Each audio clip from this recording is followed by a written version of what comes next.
Pay scale বা বেতন কাঠামো নিয়ে বাংলাদেশে বেশ আলোচনা হচ্ছে।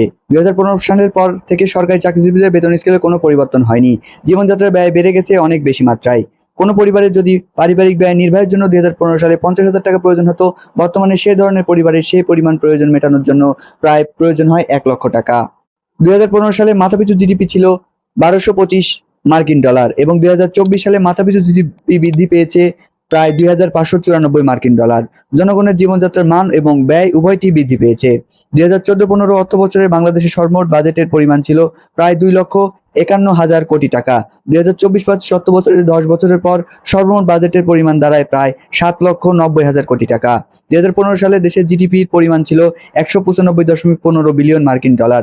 10 বছর পর বাংলাদেশের জিডিপি ছিল প্রায় 445 বিলিয়ন মার্কিন ডলার। বিগত 10 বছরের দেশি উৎপাদন ও মাথাপিছু আয়, রাজস্ব আদায়ের পরিমাণ, বাজেটের পরিধি বৃদ্ধি পেয়ে অনেকাংশ একটি গবেষণাধর্মী রিপোর্ট অনুযায়ী 2015 সালে যে পরিমাণ দ্রব্য ক্রয় করতে 1 লাখ টাকা প্রয়োজন হতো, সেই পরিমাণ দ্রব্য ক্রয় করতে 2025 সালে প্রয়োজন হতো প্রায় 1,90,000 টাকা। সরকারি চাকরিজীবীদের বেতন প্রকৃত অর্থেই সীমিত এবং এই সীমিত বেতনের মাঝে মূল্যস্ফীতির প্রভাব ব্যাপক হয়ে পড়েছে। সরকারি চাকরিজীবীদের মাঝে যারা নীতির দিকে গ্রেডে অবস্থান করছে, তাদের জন্য এই সীমিত বেতনে পারিবারিক ব্যয় বহন করা সত্যি অত্যন্ত কষ্টসাধ্য ব্যাপার। কিন্তু 2025 সালে নবম জাতীয় বেতন স্কেল গঠিত হওয়ার পরেও এখন পর্যন্ত পূর্ণ গঠন হয়নি সেই নবম জাতীয় বেতন স্কেলের পূর্ণাঙ্গ কমিটির সেই প্রতিবেদন রিপোর্ট। সেই রিপোর্টটি জমা দেওয়ার পরেও এখন পর্যন্ত সেই নবম জাতীয় বেতন স্কেলটি বাস্তবায়নের কোনো রূপ দেখা যাচ্ছে না। বেশ কিছুদিন পূর্বে সিলেট বিভাগের একটি গুরুত্বপূর্ণ কাজে নিয়োজিত একজন কর্মকর্তা অফিসে যাওয়া হলো। অফিস রুমটি তেমন উন্নত নয়।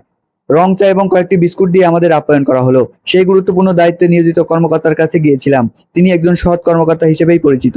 সীমিত বেতন সৎ কর্মকর্তার সন্তানগণের পড়ালেখা সহ অন্যান্য পারিবারিক ব্যয় নির্বাহের গুরুত্বপূর্ণ কাজে নিয়োজিত থাকার পর যোগ্যতা সম্পন্ন ব্যক্তিটির জীবনমান, ড্রেস আপ সাধারণ মনে হলো।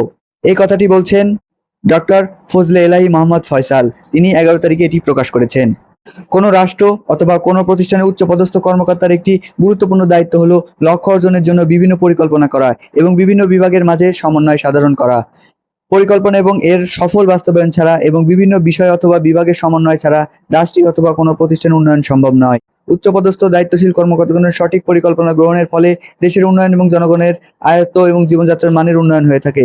সুতরাং তাদের এই গুরুত্বপূর্ণ কাজের মূল্যায়নটি প্রয়োজন।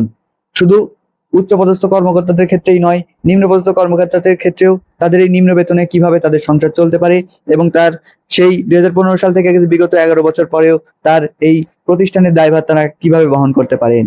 তো বর্তমানে নবম জাতীয় বেতন স্কেল বাস্তবায়নের জন্য দেশের সরকারের কাছে আকুল আবেদন জানাচ্ছি এবং দেশের এই সর্ব বেতনের নিম্ন গ্রেডের কর্মচারীদের বেতন গ্রেড উন্নতি করার আহ্বান জানাচ্ছি।